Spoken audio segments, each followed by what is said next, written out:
Fala comigo, tudo bem? Eu sou o Felipe Gibran, esse é o RPcast, o podcast do Reino Pessoa.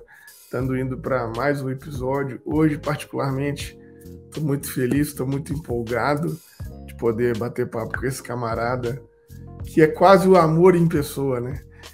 O reino de Deus é um reino de amigos, estou sempre com ela. Privilégio maravilhoso a gente poder estar junto, fazer essa troca, dividir esse projeto, que é a Pamela. Seja muito bem-vinda, Pamela. Gente, prazer todo meu. Hoje a gente tá com uma pessoa que é uma lenda no nosso campo. Acho que ter a oportunidade de ter alguém assim, que é uma referência tão grande, é de fato um privilégio que só fazendo parte do Reino em Pessoa para viver essa experiência. E vamos que vamos para mais um episódio, tudo nosso. É, coisa boa demais. Talvez a maioria de vocês que estejam aqui nos ouvindo, quando vocês nasceram, ele já era pastor, já estava cuidando da galera, já estava cuidando da gente. Então é um privilégio muito grande a gente poder conversar com essas pessoas que estão dedicando a vida ao Evangelho, estão dedicando a vida a essa caminhada. E é o caso desse querido amigo Carlos Bragantino, que está com a gente aqui hoje. Seja muito bem-vindo, meu camarada. Olha, eu diria assim, muito obrigado pelo convite. Mas eu disse para o Gibran, e digo isso a todos, e agora a Pamela também, assim, quando o Gibran me convidou, eu tive um frio na barriga, viu? Porque eu venho lendo esses meninos, venho ouvindo esses meninos, e eles falam num nível tão alto que eu falo assim, eu não conseguiria ficar conversando com esses caras 15 minutos. Então, assim, além de tudo, ainda é uma honra. Para mim é uma honra. É uma honra. Obrigado, viu? Obrigado, boa tarde, ou boa noite, ou bom dia, sabe-se lá, agora é assim, né? Obrigado, Gibran. Obrigado, Pamela. Nada, cara, assim, é um prazer imenso ter você aqui com a gente, como eu havia dito no começo, né? Para muita galera que começou a consumir coisas de teologia progressista, você já estava lá quando tudo era mato, né? Então acho importante trazer essa honra também para você. E você que é pastor do Caminho da Graça São Paulo, autor dos livros Bacia, Água e Toalha, Bora pra Vida 1, 2 e 3, vários volumes, né? Escreve com muita frequência, prega sobre a graça, que é um tema tão caro para nós, mas como é de praxe aqui no nosso podcast, a gente sempre apresenta a pessoa, mas deixa ela falar de si, porque o que a gente vê não é o que a pessoa é. Então, quem é o Carlos Bragantino? Bom, hoje eu fui colocado numa categoria que é particularmente a que mais tem me trazido alegria, né? Há quase 4 anos eu me tornei avô, né? Avô do Arthur e avô do João. E como o Arthur e o João, que é filho do meu filho Felipe, são atores e foram protagonistas da última propaganda do Dia dos Pais da Natura, eu virei o pai do Felipe e o vô do Arthur e do João. E olha, quer saber? Isso me dá uma alegria doida, porque sobre isso eu não tenho que resolver nada, que dizem que pai e mãe educam, né? Avô e vó estraga, né? Complica. Então, assim, nessa categoria eu não tenho absolutamente nada a reclamar. Tá uma delícia, tá uma delícia. Mas eu sou um homem de quase 68 anos, nasci no interior de São Paulo, em Rio Preto. Viemos para São Paulo no começo do ano de 1961, em plena ditadura militar, ou melhor, ainda, né, naquele mas anos turbulentos, né, dos anos 60, quando nós estávamos também iniciando todos os movimentos culturais, musicais, enfim. Cheguei em São Paulo com 6 anos de idade. Meu pai havia se convertido em 1960. Hoje, naquela época, falava de conversão. Hoje eu falo que migrou, né, do catolicismo não praticante para um protestantismo praticante no meio batista. Né? E ele é batizado lá e vem para São Paulo e, como bom batista, procurou uma igreja batista próximo da onde fomos morar e nós nos tornamos membros da Igreja Batista em Belas Artes. Ali eu vivi os próximos 20 anos da minha vida, né? Foi dos 6 anos de idade até os 26, onde eu cresci, conheci a Lau, ainda meninos, começamos a nos apaixonar, nos casamos ali, estamos completando, já fizemos 45 anos de casamento. Ali eu vivi uma espécie de fundamentalismo religioso que eu não sabia identificar, obviamente. Por ser parte de uma igreja fundamentalista, batista fundamentalista, com um pastor oriundo do meio militar, inclusive, era um déspota, né, um tirano na direção da comunidade, e por causa disso a gente não tinha acesso a absolutamente nada. Então foram 20 anos bem difíceis nesse sentido, e embora eu, desde adolescente, era daqueles que perguntava se era o único jeito de ser seguidor de Jesus era aquele, e o meu pastor dizia que sim, não é? E eu fui ter acesso a alguma coisa quando eu fui para a faculdade teológica, no final dos anos 70, começo dos anos 80, que eu fui para a faculdade teológica, comecei a ouvir, e comecei a ler, e comecei a ter acesso a outras literaturas e a outros pensamentos, né? E acabou que fui dirigir uma congregação da nossa igreja, né? Que era assim chamado, já era uma igreja, na verdade. Aí eles me convidaram para fazer uma série de conferências lá, ainda como seminarista, me convidaram para ser o líder espiritual, o pastor daquela comunidade, eu recusei, mas fui para lá para liderar a comunidade, aqui na Zona Oeste de São Paulo, Igreja Batista do Jardim Rincão. Ali, em 83, eles pediram a minha ordenação. Portanto, dia 3 de dezembro agora, Pamela e Gibran, eu completo 40 anos de ordenação pastoral no universo batista. E a minha grande alegria, meu grande prazer, eu diria assim, é que eu fui para ser o pastor dessa comunidade com uma coisa certa no meu coração. Eu não vou repetir aquilo que eu vivi nos últimos 20 anos na comunidade onde cresci e cheguei até 82, quando eu deixei. Assim, eu sei o que não fazer. Não sabia bem o que fazer, mas eu sabia o que não fazer. E por estar na faculdade teológica, já tinha tido contato com alguma literatura e algum pensamento mais progressista, vamos dizer assim, é óbvio que eu comecei a mergulhar nisto, e a minha felicidade foi ouvir Caio, no ano de 1984. Pela primeira vez eu ouvi 2 fitas cassete do Caio. Depois, se vocês quiserem pôr uma fita cassete aí para as pessoas saberem o que é uma caneta Bic, né, Gibran? Uma caneta Bic, né? O que é uma fita cassete, mas eu lembro que chegou para mim essas 2 fitas cassete com o sermão do Caio chamado Seguir a Jesus, o mais fascinante projeto de vida. E eu ouvi aquela fita até que elas quebrassem literalmente. E quebraram, né, as fitas e quebraram o meu coração. Eu lembro que eu vivi um processo de conversão ao Evangelho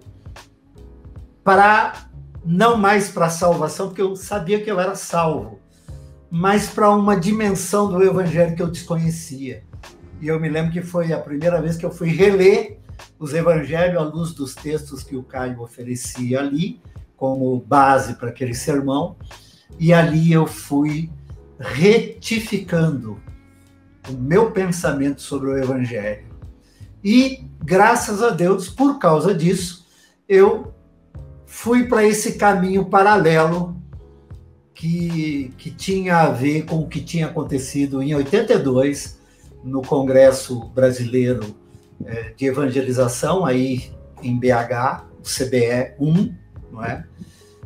Que o Caio encerrou com um sermão maravilhoso e desencadeou-se uma releitura ou uma leitura do Pacto de Lausanne, um envolvimento com movimentos sociais.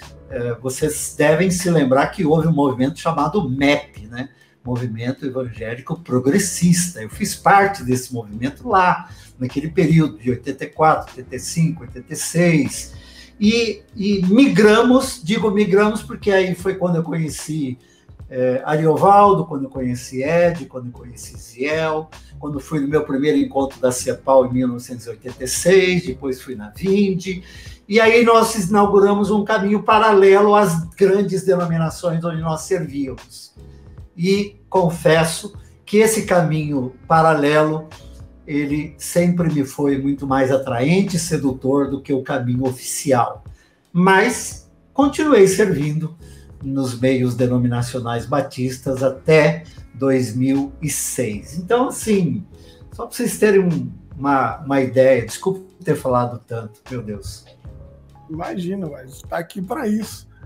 Mas o que eu acho maravilhoso, Brega, é que tem uns meninos aí na internet que chama Choque de Cultura, que eles têm uma frase que a gente quase repete ela aqui com frequência, que fala assim que quando você é jovem, tudo faz sentido, porque você é burro, né?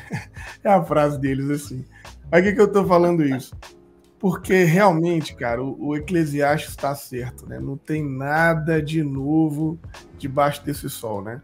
Chega agora a nossa geração aqui, pessoal da minha idade, dos 40 menos, sei lá, dos 30 menos, e estão tudo aí propondo, né? Uma revolução, progressismo, tudo pensando aí, quer dizer, novas narrativas, que eu faço parte, que inclusive que é um movimento que tem muito carinho. E você vê, né?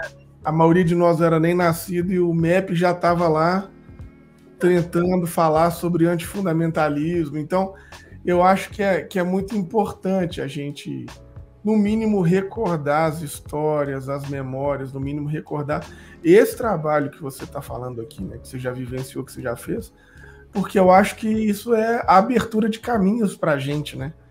Então, assim, a gente não chega do nada também, né? Assim, ninguém está inovando nada, quer dizer, talvez só é possível existir um ambiente fértil para nós hoje, por essa trajetória, essa decorrência, essa caminhada que vocês estão aí há tanto tempo fazendo, né? Mas eu queria ir mais para trás ainda, ô Brega, porque assim, a gente vai vendo, inclusive, uma diminuição mesmo das pessoas que falam sobre ser vocacionados, sobre ser chamados. Eu vou caminhando nas igrejas assim e eu percebo o desencanto do pastoreio, o desencanto, entre aspas, muitas aspas, assim, do sacerdócio. Então eu queria caminhar um pouquinho para trás para entender quando é que você se descobriu pastor, né? Quando é que você falou, não, é isso aqui, porque você contou da sua ordenação, mas para chegar na ordenação é um caminho, né? Eu vivi hoje sei bem discernir isso, né? Eu lembro que o nosso professor Dr. Shed e um dos meus examinadores, Dr. Frederico Vittels, quando eu perguntei para ele sobre batismos de crianças, qual era a idade? Batista tem essa coisa, né, de batizar e tal. Eu falei assim, e eu batizo uma criança a partir de que idade? Ele diz assim, olha, crianças criadas dentro do universo cristão têm uma consciência de pecado muito rápida. E por conta disso tem também uma consciência de graça e salvação também muito rápida. Claro que dentro daquilo que para uma criança é pecado, graça, salvação. E eu me entendo salvo desde sempre, né? Desde sempre me entendo salvo, porque ganhei essa dimensão do pensamento. Por outro lado, até por não ter tido uma mentoria nesse sentido, e o meu pastor ser um evangelista, no melhor ou no pior sentido da palavra, lá nos anos 60, nos anos 70, que era dar 100 folhetos na mão de um cara que está reclamando de depressão, porque isso vai te curar. Ele era desse tipo. E ele fazia isso com uma tranquilidade absurda, e nunca cuidava de ninguém. Mas eu me lembro que eu vivi, Gibran e Pana, né? Eu vivi uma enfermidade aos 8, 9 anos de idade, que depois eu fiquei sabendo que era toxoplasmose, né? Uma infestação que tem como predileção no organismo as retinas dos olhos, e eu comecei a sentir dor de cabeça na escola e perder a visão de uma maneira rápida, e eu fui levado com urgência para os meus pais para oftalmologistas, e o veredito era de que as minhas retinas estavam se deteriorando, não se sabia por quê. Na época não havia instrumentos, medicações, ferramentas para detectar o que estava acontecendo, e eu ia perdendo a minha visão, e o diagnóstico era de cegueira mesmo, aos 8, 9 anos. Eu me lembro uma vez que nós voltávamos do Instituto Pime, do Burnier, que é em Campinas, uma das referências na oftalmologia brasileira, até hoje. E eu lembro quando nós chegamos em casa, e meus pais, e meu pai especialmente, ele me pegou pela mão e a minha mãe se ajoelharam ali na cozinha da minha casa e pediram para eu ajoelhar, e eles oraram. Eles oraram pedindo que Deus me curasse, e aquela máxima que eu não fiz com os meus filhos e não faria, mas eles fizeram, né? Do tipo assim: Senhor, se tu curares o meu filho, nós o entregamos para um serviço, para o teu serviço. E eles usaram aquilo que era comum na época, né? Assim, nós queremos que ele seja um pastor. Cara, eu lembro disso até hoje, né? E aí, acreditem se quiser, mas é bom acreditar. A enfermidade foi estancada, a enfermidade parou, eu perdi mais da metade da minha visão, eu tenho a mesma visão que eu tinha nesse momento. Mas eu perdi mais da metade da minha visão, 70% da direita, metade da esquerda. E a partir dos meus 8, 9 anos de idade, eu passei a conviver com essa deficiência visual. E classe, né, salas de aula para mim, até hoje, são uma dificuldade. Eu sempre precisei de bengala, de ajuda, de gente do meu lado para ler o que eu não conseguia ler. E isso para mim foi um problema, inclusive na faculdade teológica, e foi quando eu sofri muito bullying na escola e até na faculdade teológica. Quando eu chegava, eu era conhecido como ceguinho. E não é legal ser chamado de ceguinho durante 10, 15 anos da sua vida. Até na faculdade teológica. Os irmãos não entendiam, né, o que estavam fazendo comigo. E eu me lembro que quando, lá pelos 17, 18 anos, Gibran, esse pastor, que eu não me lembro de um sermão dele, não me lembro de nenhum sermão, mas eu me lembro que eu estava um dia na galeria do templo e ele faz um apelo que tinha a ver com aquela fala do meu pai e da minha mãe, daquela entrega. E eu tinha uma coisa de gratidão no meu coração a Deus por causa daquilo. E eu me lembro que eu comecei a chorar ali na galeria.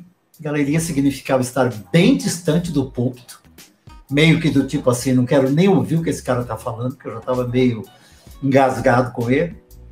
Mas eu saí do meu lugar chorando e fui lá na frente. Aquela famosa decisão para a vocação ministerial, né, como era bem assim conhecido.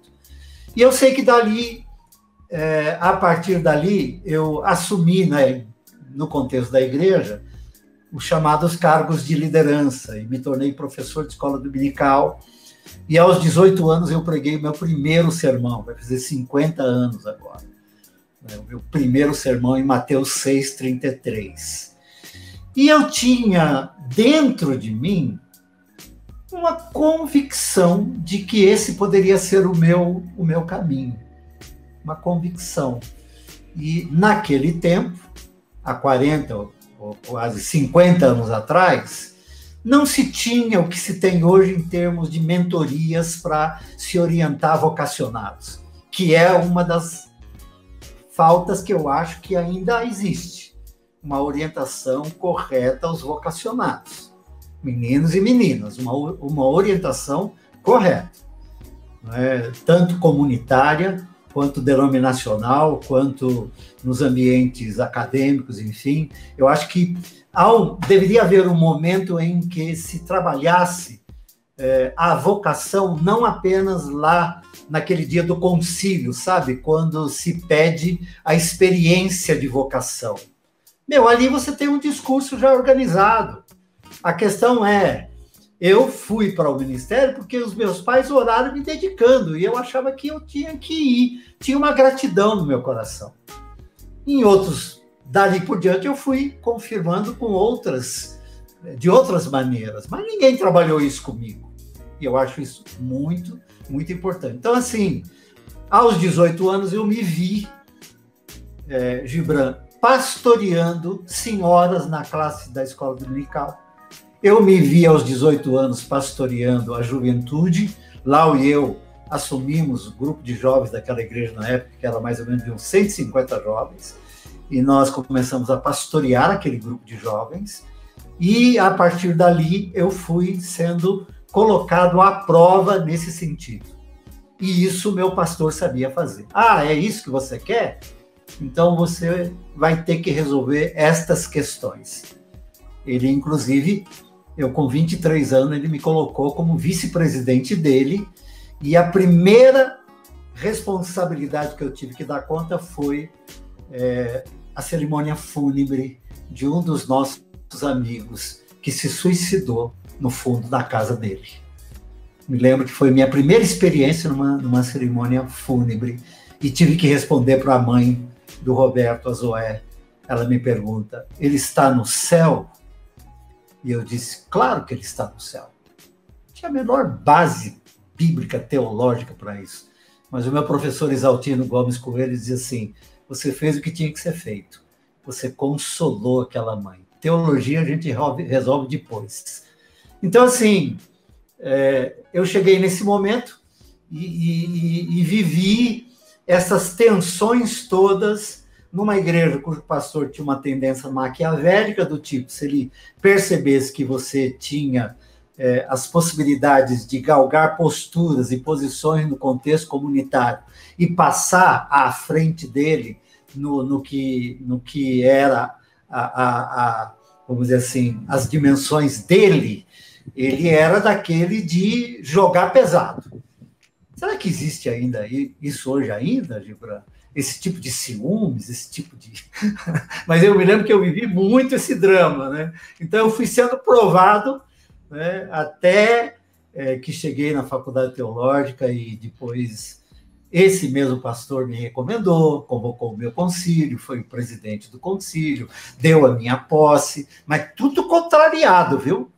Não fazia por bem, não. Ele queria ir para o pau o tempo todo. Então, basicamente é isso ali, como você voltou lá no antes, eu tenho essa memória de muita coisa desse período. Mas não é uma memória ruim, não, viu, Gibran e Pâmela? Não é ruim, não. É uma memória que me leva a reflexões para atualizar hoje e servir quem me procura, né? Meninos e meninas que me procuram, vocacionados, enfim. Maravilha. Assim, tudo isso que você me falou só me veio na cabeça sua relação com a geração mais jovem, né? A gente está tendo agora um renovo nesse campo progressista, como o próprio Gibran falou aí no começo, e eu achei lindo na sua fala a preocupação sobre a mentoria desses jovens que estão se colocando, formando novas igrejas. Aí a gente está falando aí em São Paulo do Vitor Azevedo, tem o Walter Pinheiro também que está lá na Bethesda, tem a galera da Juventude da IBAB, o Rafa na Rede 80. Então são tantas igrejas que estão acontecendo no Brasil todo e essas lideranças que estão se levantando. E aí, como você se relaciona bem, né, com essa galera, diferente de outros líderes, como você mesmo falou, infelizmente eu acho que essa postura de competição, de manter o lugar, né, de ser a referência, é uma coisa que está tanto no meio fundamentalista quanto no progressista, mas eu não enxergo isso em você. Eu acho que você tem uma postura muito pastoral e educativa mesmo com a galera. E eu queria saber, na sua opinião, qual é o diferencial teológico que essa nova geração está trazendo assim, aos seus olhos? E o que você acha que está faltando um pouco? Como que a gente encaminha essa situação? Olha, se for comparada à minha geração, o que você chamou de referenciais teológicos, com raras exceções, enquanto eu, jovem lá, 23, 24, 25, 26 anos de seminário e começando meu pastoreio, as referências eram muito escassas, né? Na verdade, ainda todos nós trilhávamos por uma teologia clássica, no meio batista, uma teologia absolutamente paulina e com alguns nomes assim de Taylor e outros, né, que eram utilizados, Spurgeon e outros que eram sempre citados, enfim. A gente caminhou com essa teologia e os referenciais que nós tínhamos eram muito poucos, ainda mais aqueles que se criaram numa igreja como a minha. Então, assim, mesmo quando colocamos os pés para fora, ainda os referenciais eram poucos, ainda havia muito pouca literatura traduzida. Felizes aqueles que já tinham inglês e podiam ler algumas coisas que estavam sendo produzidas.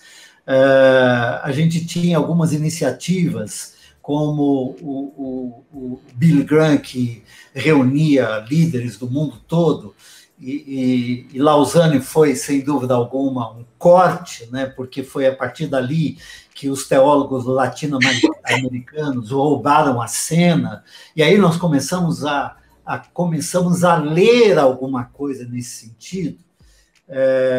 Eu acho que hoje a riqueza que existe de possibilidades do pensamento teológico disponível no mercado é algo absolutamente extraordinário, né? Extraordinário.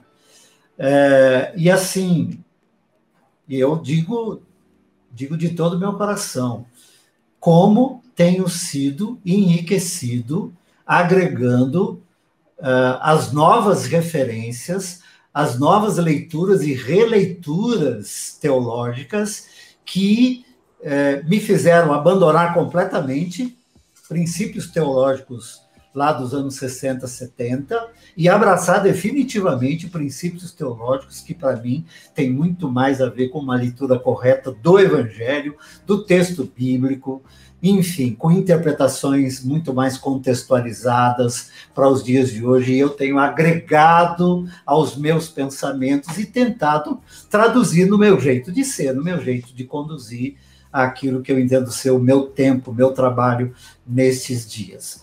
Eu tenho uma preocupação, que eu já coloquei, outro dia eu estava caminhando com o André Anéas, semana passada, a gente estava caminhando pela manhã, e nós estávamos conversando, e o André é um desses que eu admiro e gosta, aqui perto de mim, inclusive, e nós estávamos conversando sobre o volume acadêmico que nós temos hoje, né? O volume acadêmico, né? Tanto de acadêmicos como de academias e como de teses, desde graduação a mestrado, a doutorados, a pós-doutorados, 1, 2, 3, enfim.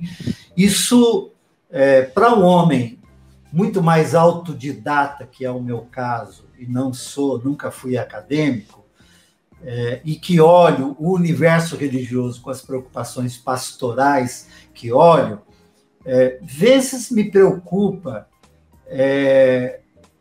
aspas no que eu vou colocar, o exagero acadêmico, e as seduções acadêmicas, a vaidade acadêmica. Isso não é novo que eu estou dizendo, mas assim, parece-me que nós chegamos num ponto, porque hoje você tem um menino com 28 anos que é doutor numa matéria, não é? É como eu que lido na área da psicoterapia e encaminhando pessoas e cuidando de gente, eu tenho meninos e meninas que eu vi nascer que hoje me mandam o cartão deles dizendo: Brega, eu sou psicólogo, me indica. E eu falo assim: meu Deus do céu, eu vi você nascer, eu preciso assimilar isso, e eu faço com muita alegria, porque eu sei que é assim, não é? Mas, ao mesmo tempo, eu preciso tentar fazer uma integração entre, vamos dizer assim, uma terapeuta como Esther Carreño, né, um terapeuta como Sérgio Franco, um terapeuta como George Barbosa, que é o meu terapeuta até hoje, desde os meus 40 anos, com os que estão chegando agora, para que haja uma intersecção, para que haja um entranhamento, de modo que o paciente ganhe com isso. Não é? E eu digo isso também no nosso ambiente teológico, acadêmico, e as teologias que são colocadas. Não é? E aqui eu me alegro de que a maioria com os quais eu convivo, né, que me apresentam sugestões para o pensar teológico, que me agrada, e eu vejo neles a humildade necessária para saberem-se quem são e que eles precisam, não sei se é essa a palavra, não é, de agregar valores enraizantes, né, para que daqui 5, 10, 15 anos estejam maduros, né, não por um número de diplomas, não é, mas maduros na vivência. Então, isso é uma preocupação. Não sei se eu estou ofendendo alguém ou alguns nesse sentido, mas é uma preocupação e nem sei se eu consegui responder sua pergunta, Pâmela. Não, eu concordo muito com você, assim, eu não sei se o senhor sabe, mas eu sou da editora Recriar, né? Que é a editora, inclusive, que a Andréa Né já publicou vários livros. E todo ano que a gente vira a pauta do editorial, a gente sempre fica com a mesma preocupação. Nossa, a gente está produzindo material muito bom, o campo teológico progressista brasileiro está com muita coisa boa, mas essas discussões não estão chegando a nível popular, né? Não está tendo uma efetividade, assim, dentro das igrejas, uma capilaridade, porque realmente eu não vou fazer um discurso aqui de não devemos ser acadêmicos ou não devemos ser estudiosos, mas eu acho que teoria... Não, eu acho que teoria e prática... Eu amo a academia nesse sentido. Exato, eu acho que teoria e prática caminham muito juntos, né? E assim, quando a gente olha para as suas obras, para a maneira que você se comunica, a gente consegue ver muito bem toda essa referência teológica costurada com a sua prática pastoral. Então, eu acho que, por esse momento, muitas lideranças que não são mais fundamentalistas ou que se colocaram, né, contra esse tipo de teologia foram retiradas do cotidiano da igreja. Aí eu acho que virou um subterfúgio, assim, vou para a academia, vou colocar aqui tudo que eu posso verbalizar e não ser censurado, mas ao mesmo tempo fica essa lacuna, né, do contato cotidiano com a comunidade, que dá uma diferença na escrita, né? Então, eu acho que o senhor foi bem preciso nessa análise. Sabe o que me passou aqui de lembrança, Pâmela e Gibran? No final do Novas Narrativas, o ano passado, foi o Dusa, né, que falou, acho que a última fala foi do Dusa. E eu costumo dizer que eu demoro para entender o Dusa, né? Não é brincadeira, mano. Ele é muito, né? É maravilhoso. É de uma inteligência absurda. Mas eu me lembro que ele, em algum momento, e é uma coisa que eu concordo, que é assim, a academia carece de operacionalidade no chão da fábrica. Não é? As teses precisam de operacionalidade, de aplicabilidade. As teses que eu tenho aqui no meu escritório, pensando sobre alguma coisa, em algum momento ela tem que cair num balcão de padaria, onde eu estou atendendo alguém que não alcança um pensamento, mas que está vivendo uma situação que precisa ser alcançada pela graça de Deus, pelo amor de Deus, não é? E eu lembro que o Dusa lidou com isso naquela fala final, até porque o encontro foi maravilhoso nesse sentido de trazer, né, teses e pensamentos e coisas lindas, enfim. Só que, por exemplo, né, eu estou lidando com um casal que estava lá. E eu estou lidando aqui pastoralmente com eles o resultado dos pensamentos ali colocados no coraçãozinho deles. Um casal com 3 filhos. e que estão vivendo um processo de conjugalidade e de família que tem tudo a ver com o que as novas teses propõem, e eu penso que devem ser propostas mesmo, mas precisa cair na operação. Como é que eu operacionalizo isso numa comunidade de fé? Não é? Como é que eu aplico numa comunidade de fé? Eu acho que esse também é um outro, para mim é algo que vai nos requerer tempo e vivência mesmo, sabe? Ô, Brega, não, eu acho incrível, assim, né? Primeiro que eu aprendo muito com a sua postura, a sua caminhada nesses espaços todos. Você tá sempre lá,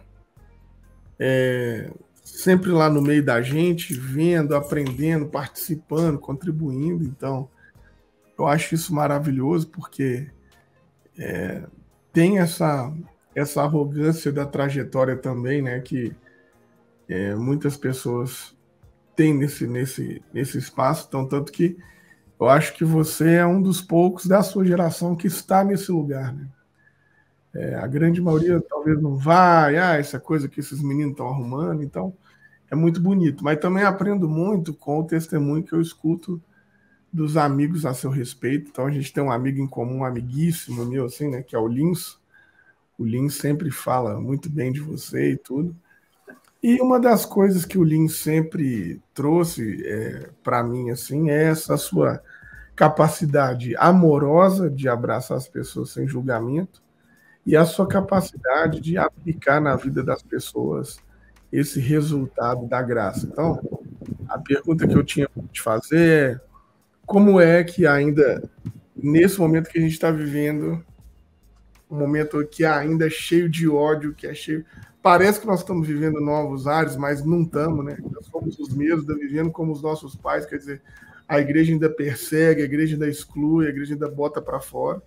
Como é para você ser esse profeta da graça, do amor, de uma outra compreensão do evangelho, mesmo que talvez, entre muitas aspas, né, os seus pares, os seus companheiros de julgo, ainda não consigam abraçar as pessoas, ainda não consigam entender as contradições que elas têm, como você consegue, e eu percebo que você, obviamente, né, mesmo às vezes não concordando com as pessoas, com as trajetórias, mas você está sempre junto, ligado, abraçando, cuidando. Como é que é isso, assim, né? Ser o profeta da graça nesse tempo de ódio, né? Nossa, tomara eu seja. Tomara eu seja. Obrigado pelas boas e encorajadoras palavras. É assim que eu recebo o que você acabou de dizer. Mas, por exemplo, o que me ocorreu aqui enquanto você falava, há expressões que se tornaram comuns entre nós, nas mídias, enfim, né? Entre nós significa virtual e presencialmente, enfim. Chama-se relações tóxicas, pessoas tóxicas, gente tóxica. E eu me lembro que uma vez, eu escrevo todo dia, os meus livros são o resultado do que eu escrevo todo dia, e eu não faço outra coisa senão escrever, e eu tenho um casal querido, Marcelo e a Renata, que editam os meus livros e me mandam para eu vender, que ajudam no meu sustento, né? Eu não tenho outra preocupação. Eu escrevo todo dia, e eles vão fazendo aquele copia e cola, e faz o bora 1, bora 2, bora 3. Ele falou, o Marcelo falou, dá para fazer até bora 10 tem coisa aqui, né? E vai sair ainda nesse semestre um livro da Bendita Hora de Oração, que foram os 150 primeiros dias da Bendita Hora de Oração, lá em 2020, na pandemia. Eles transcreveram as orações e eles estão preparando um livro, né? Mas eu lembro que numa das minhas escritas, essa coisa assim de, se você percebe que está num relacionamento tóxico, afaste-se, né? E eu não usei essas palavras, porque é a palavra que eu não gosto, e eu não uso. eu nunca escrevi isso, inclusive. Eu uso outros vocábulos, né? Até porque eu acho que essas palavras são muito duras, muito enfermas, sabe assim? Tóxico me lembra aquilo com o que convivo a vida toda, com gente que se intoxicou de diversos modos e morreram, não é? Então, assim, eu não gosto dessa palavra, é uma palavra que eu uso pouco. Mas aí, eu usei uma outra palavra, assim, do tipo, procuro me afastar de quem e tal. Aí alguém, Pamela e Gibran, me mandou assim, e quem cuida destes de quem você se afasta? Putz, aquilo me deu assim uma coisa, eu falei assim, mano, como é que uma pessoa tóxica vai melhorar se todas as pessoas sãs as abandonam? Como é que uma pessoa odiosa vai melhorar se todas as pessoas amorosas os abandonam? Como é que uma pessoa desgraçada vai melhorar se todos os graciosos os abandonam? E aí aquilo foi para mim uma coisa, eu apaguei o texto, refiz o texto, orei, falei, Senhor, eu sei que eu não vou dar conta, porque de fato há pessoas complexas, difíceis, enfermas, doentes, tristes, magoadas, feridas, amarguradas, ressentidas, enfim. E estas pessoas, ou nós mesmos, quando vivemos períodos assim, nos tornamos insuportáveis. Pessoas de um tema só, de um assunto só, de uma cara só, e só fala daquilo, e só toca naquele assunto, e você pergunta uma coisa, ele te responde aquilo mesmo. Quer dizer, essas pessoas ficam pesadas. Mas a minha questão é, quem que vai cuidar dessas pessoas se todos os legais, os bonzinhos, os santos, os generosos e graciosos e amorosos, né, convivem juntos e se saboreiam um ao outro?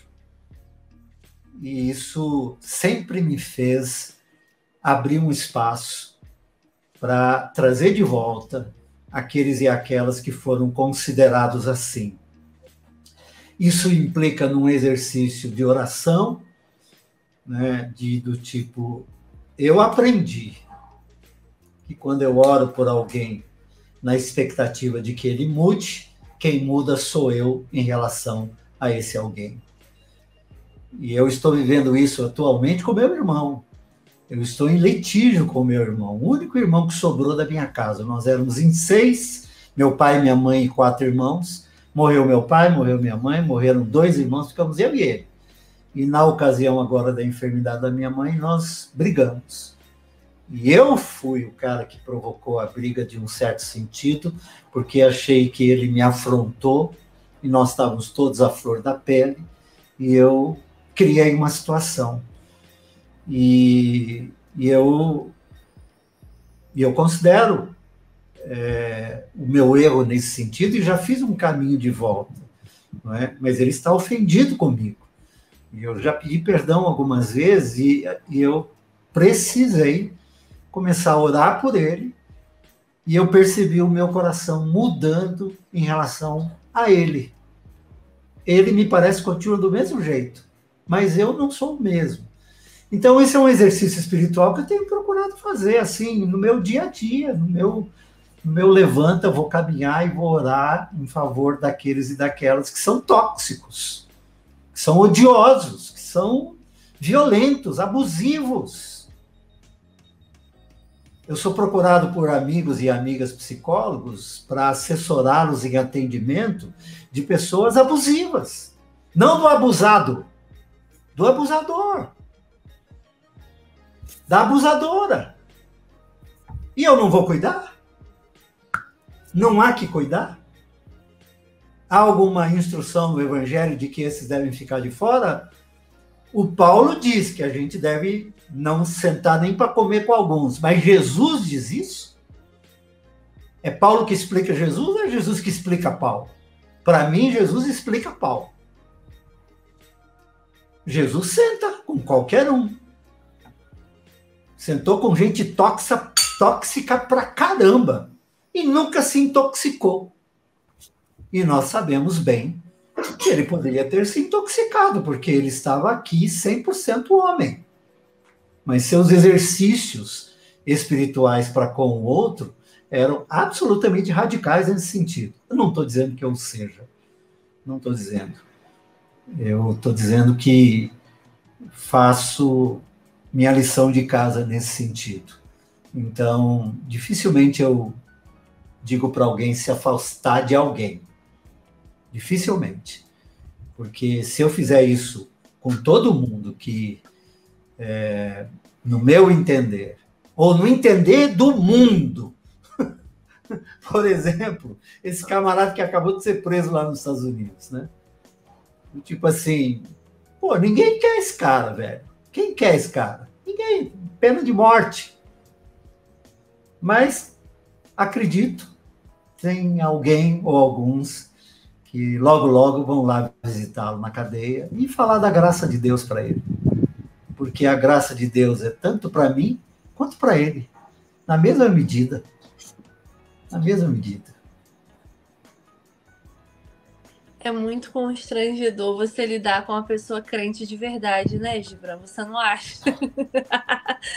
Mas, assim, pastor, eu fico emocionada com essas palavras, porque a gente que está no campo progressista, principalmente, a gente fala de coisas como, por exemplo, nossa, a gente tem que dar uma olhada para o nosso sistema penitenciário, a gente tem que pensar para uma perspectiva de justiça restaurativa, que é justamente isso que o senhor está falando, né? Que está ali encarnado no testemunho de Jesus. Só que às vezes a gente pega a mesma lógica meritocrática e coloca a pessoa apedrejada ali, ou então crucifica a pessoa também. E aí você traz essa versão da graça. Acho que foi num dos outros podcasts que eu vi você soltou uma frase assim: a graça é para ser gasta. E a gente gosta de limitar, né, as nossas ideias teológicas a uma ideia de causa e consequência, de meritocracia, e de repente você traz uma visão para a gente, né, de que a graça de Deus ela é infinita, ela é abundante, e a gente não faz uso dela, parece que a gente tem medo de ser misericordioso, né? E aí eu te agradeço muito por você trazer isso para nós, porque até mesmo na nova geração progressista, eu falo como uma pessoa que faz parte dela, a gente está ali envolto com a política e tal, a gente acaba tendo essa visão de cancelamento das pessoas, de exclusão daqueles que por alguma razão ainda não chegaram numa abordagem teológica inclusiva, e aí a gente acaba excluindo também. Mas mesmo assim eu acho que também tem uma linha muito tênue quando você fala sobre isso, que eu acho que tem a ver também com a sua visão de comunidade. Porque eu acredito que quando o senhor fala que a gente tem que oferecer essa mão, dar mais uma oportunidade, acreditar na transformação da pessoa, eu acho que o senhor não está falando de um jeito individual. Porque são casos delicados, né? Se eu estou vivendo uma situação de relacionamento abusivo, eu não vou pedir para a mulher que está sofrendo esse relacionamento abusivo dar essa outra oportunidade. Eu acho que tem a ver com o acolhimento de comunidade, né? E nisso eu acho que o senhor foi impecável trazendo essa perspectiva para nós. E eu queria que você comentasse um pouco sobre como que é abordar essas questões em tempos, assim, tão justiceiros. A gente está falando tanto do campo da extrema-direita, que está ali o tempo todo querendo matar, espizinhar, não sei o quê, quanto da esquerda, que trata um pouco dessas bolhas, né? De comunidades de pensamentos iguais, e aí quando destoa a gente já não se familiariza. Como que é você estar nesse meio fazendo essa ponte, essas relações? Pamela, é bom que se diga que eu fui adolescente, a Revolução aconteceu em 64, eu me lembro, eu estava com 9 anos, né? Me lembro quando voltamos à escola e os nossos professores tímidos, com medo, havia um clima. Meu pai voltava do trabalho dele, meu pai naquela época era pedreiro, né? E ele voltava da Paulista ou do centro, onde ele construía prédios, né? Nas empresas onde ele trabalhava, e ele voltava tenso, porque tinha visto tanques de guerra, tinha visto muito o exército nas ruas, eu tinha tios, né, e eu lembro desse clima, e cresci, óbvio, até o ano da abertura, né, quando nós todos pudemos votar em 1989, e eu lembro que eu fui um tanto quanto hostilizado, porque votei no Lula, né, naquele ano, quando a maioria votou no Collor, né, e eu estava assumindo uma igreja batista aqui no Sumarezinho, em São Paulo, onde eu fiquei 14 anos. Eu assumi exatamente em 1990, dia 6 de janeiro, e o Ed que pregou o sermão de posse, inclusive, dia 6 de janeiro de 1990. E eu cheguei com essa mecha de que tinha votado no Lula, não é? E nós estávamos saindo, então, do processo autoritário para um processo de Estado democrático de direito, sobretudo de eleições, enfim, e possibilidade de alternância no poder, enfim, que é tudo que nós queremos para que as coisas possam mudar. Eu tenho essa lembrança, tenho essas memórias, fiz parte, à medida que pude, como vocês ouviram aqui, do máximo que eu pude, por exemplo, eu fiz parte da comissão Fome Zero, com o Frei Beto e o Graziano, na época. Me lembro de estar reunido com o Ariovaldo Levi e o Fernando Oliveira na sala do Gilberto Carvalho, no sindicato, e nós perguntamos para o Gilberto, onde é que o pobre vai ganhar nessa história toda? E ele abriu o programa do partido, mostrou para nós e convidou-nos a orar. E o Ariovaldo falou, Brega, você ora? E eu lembro que eu orei ali, né, sobre aquilo tudo. Foi ali que o Ariovaldo foi para o Conceia, né, e ali resgatou alguns valores, né, que haviam sido perdidos, enfim. Então, assim, eu fiz um trajeto e penso que no que cabia à minha idade, ao meu tempo, à minha hora, à minha vez, até 2003, quando eu fui participar de um congresso no México, eu, o Alexandre Brasil, o Sérgio Andrade e o John Medcraft, que reuniu quase 200 nações e era da Rede Miqueias contra a pobreza. Nós ficamos 10 dias lá em Querétaro sobre isso. 2003, eu lembro que eu voltei e a igreja não me entendeu quando eu tentei dar relatórios do que tinha acontecido. Então, foi até 2003, 2004, 2005, 2006, muito envolvido nisso tudo. Bastante, né? Bastante. Mas eu digo para você, nunca vi o que nós vimos e vivemos nesses últimos momentos, seja nas últimas eleições, 2018, que começou lá em 2014. 2014 as coisas já começaram a complicar, e aí você chegou em 2022, no que vimos e vivemos, e todos, de uma forma ou outra, participamos. Então, assim, eu nunca vi isso. Eu precisei mergulhar em mim, em oração, para poder me ver nesse lugar. Como é que eu vou lidar com isso? Que a vontade na carne era cancelar, lacrar, sei lá, use o vocabulário que quiser, eu não sei usar bem esses vocabulários, mas do tipo assim, meu Deus, né, me inclua fora disso. Mas hoje eu posso dizer isso aqui porque, no momento, eu trabalhei isso aqui dentro de mim. Dentro de mim. Então, uma das medidas que eu tomei foi nas mídias, onde eu atuo a vida toda, ou melhor, desde que a internet chegou, eu estou nas mídias, desde 1996. Né? E eu aprendi a lidar com as mídias. Aprendi. Fui repreendido muitas vezes, fui exortado, fui ensinado muitas vezes sobre fake news, quando nem era fake news. Eu me lembro que uma vez eu repliquei um link e uma pessoa muito querida e muito inteligente, com todo respeito, falou assim, pastor, isso aqui não é verdade. O senhor precisa checar esses links quando for replicar. Nunca mais. Nunca mais, meu. Eu só replico aquilo que eu tenho absoluta certeza. Então, assim, eu fiz um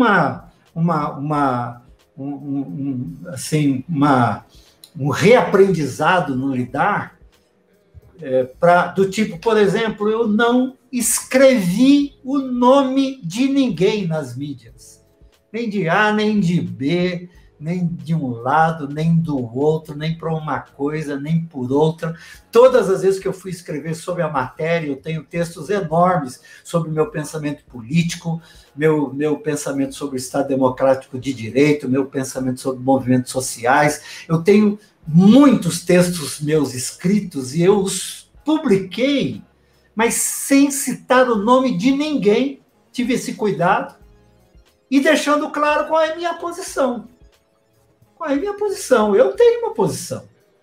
Agora, eu entendi, Pamela e Gibran, que, por exemplo, no Movimento Caminho da Graça, nós já temos o Caio, que bate pesado contra tudo e todos. Bate pesado. Fala o nome de todo mundo. Tipo, tem papas na língua. Aí eu digo aqui, por exemplo, o Movimento Caminho da Graça não precisa de mais um Caio. Nós já temos um. Então, quando eu quero replicar alguma coisa do Caio, eu digo, olha, o Caio disse isso e eu concordo. Eu concordo com o que ele disse. Mas eu não preciso fazer o que o Caio faz. Do tipo, Brega, qual é a sua opinião sobre... Eu não preciso dar opinião sobre tudo. Não me cabe. Ao que eu não sei. Ao que eu não sei. Ao que eu não vivi.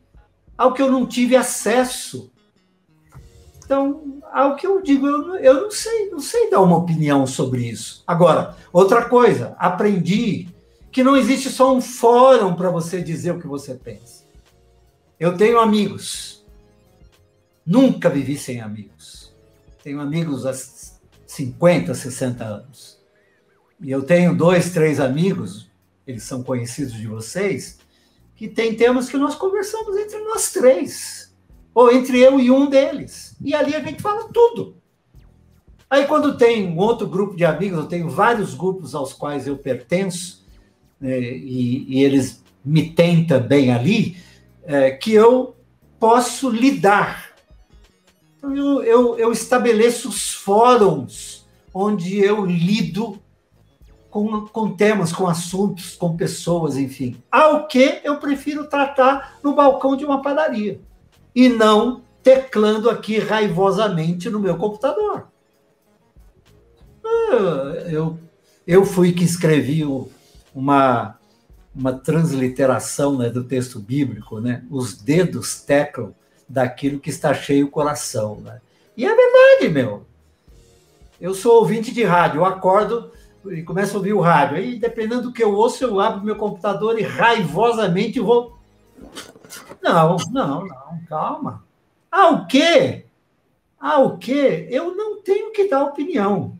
Agora, eu estou envolvido em muitos movimentos sociais. Faço isso já há 40 anos.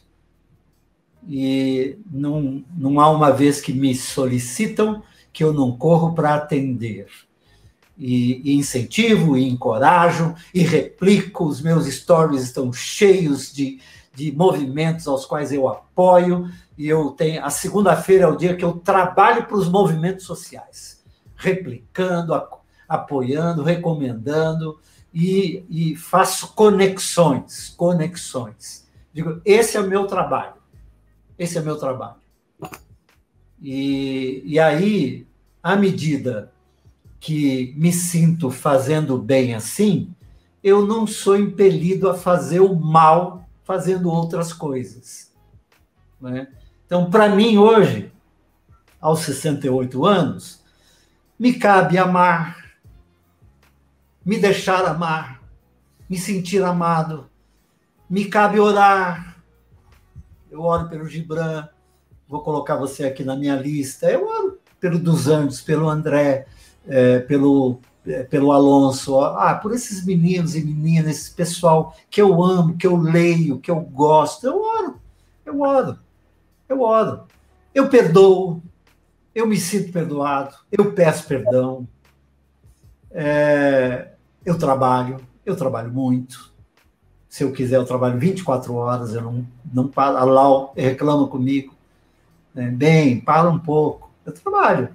Meu trabalho é gente, eu não trabalho com coisas. E, gente, não tem horário. Trabalho. Eu reparto, gosto da partilha, acredito na partilha, né? Acredito os meus movimentos, a partir do caminho da graça, são um movimento de partilha, né? Do tipo assim, Brega, acabou o gás aqui, me ajuda. Me manda seu Pix. Aí as pessoas assim, pô, mas você sabe para quem você está mandando? Eu imagino que sim. E se a pessoa estiver mentindo? Problema dela. Problema dela. Claro que eu procuro ser cuidadoso, mas na pandemia deu para ser cuidadoso? Percebe? Eu não acordo desejando fazer o mal para ninguém, eu acordo feliz e desejando fazer o bem, às vezes eu não faço, mas eu acordo assim, desejando fazer o bem, né? E então, assim, para fechar e dizer assim, né, mostrar aqui a minha carnalidade, né? Eu acho que as redes sociais trouxeram à tona uma maldade que estava escondida, embutida dentro de nós. Uma maldade, o mal que há em mim, E todo dia eu preciso conter o mal que há em mim. Porque as redes sociais nos dizem todos os dias que é bom fazer e falar mal. Só que eu diria que isso é o mesmo que querer envenenar alguém, é tomar esse veneno. E no final do dia a gente está rancoroso, a gente está triste, decepcionado, desesperançoso. Então isso eu tento evitar de todas as maneiras, O Pavarini é o provocador, né? Lá no podcast dele, ele me provocou pra caramba para mim falar o nome de alguém. Eu não falo, meu. Só falo o nome de quem eu gosto. Isso. Ô, Brega, mas a gente aprende demais com essa sua caminhada e eu acho que, principalmente, né, a militância, assim, nós temos a dificuldade de entender, de compreender o outro, e eu acho que a vocação de Jesus é essa, né?